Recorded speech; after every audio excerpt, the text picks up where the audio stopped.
Saviez-vous qu'au Burundi, plus de 30% des récoltes annuelles ne sont jamais consommées?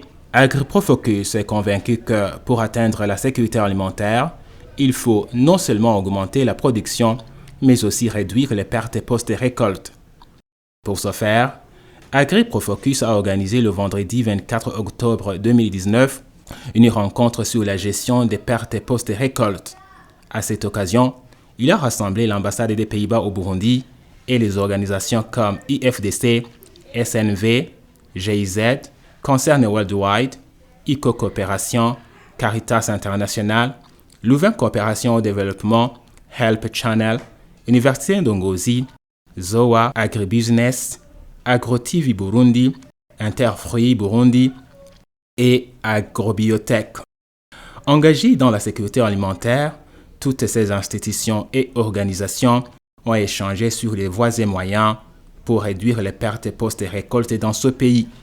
Il a été constaté que certains outils de limitation des pertes existent, à l'instar des silos et sacs hermétiques utilisés par PAM, mais leur impact reste limité.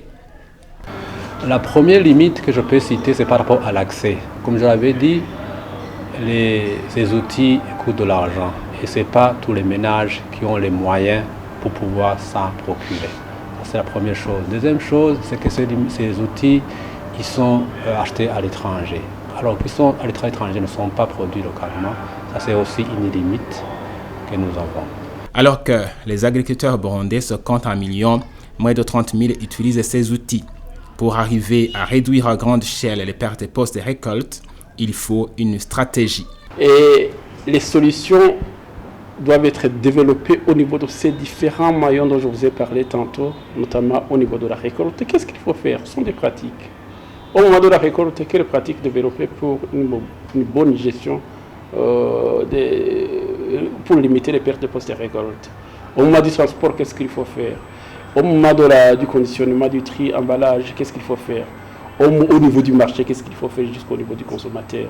C'est-à-dire que les actions à développer sont fonction des étapes et de l'état des lieux des moyens de gestion des pertes post-récolte. Il y a plein alors d'actions qu'il faut mener, qu'il faut développer. Développer par qui? Avec quels moyens? Ça, c'est un sujet à débattre. Les participants dans la rencontre se sont rendus compte de l'inefficacité des actions individuelles. Ils prônent des actions collectives des acteurs pouvant déboucher sur de meilleurs résultats. Le besoin est là. Le Burundi n'arrive pas à couvrir tous les besoins alimentaires de sa population. Alors si ici ajoute les pertes post-récolte, c'est qu'on continue à s'enfoncer dans le déficit alimentaire. Donc une des pistes pour arriver à atteindre la sécurité alimentaire au niveau du Burundi, c'est aussi d'investir dans la gestion des pertes post-récolte. Nous comptons à la contribution d'autres partenaires, d'autres agences des Nations Unies, d'autres ONG, et pourquoi pas le gouvernement, parce que finalement, c'est un programme du gouvernement que nous sommes en train d'exécuter. Donc, si le gouvernement pouvait s'y impliquer, on peut arriver à des résultats satisfaisants.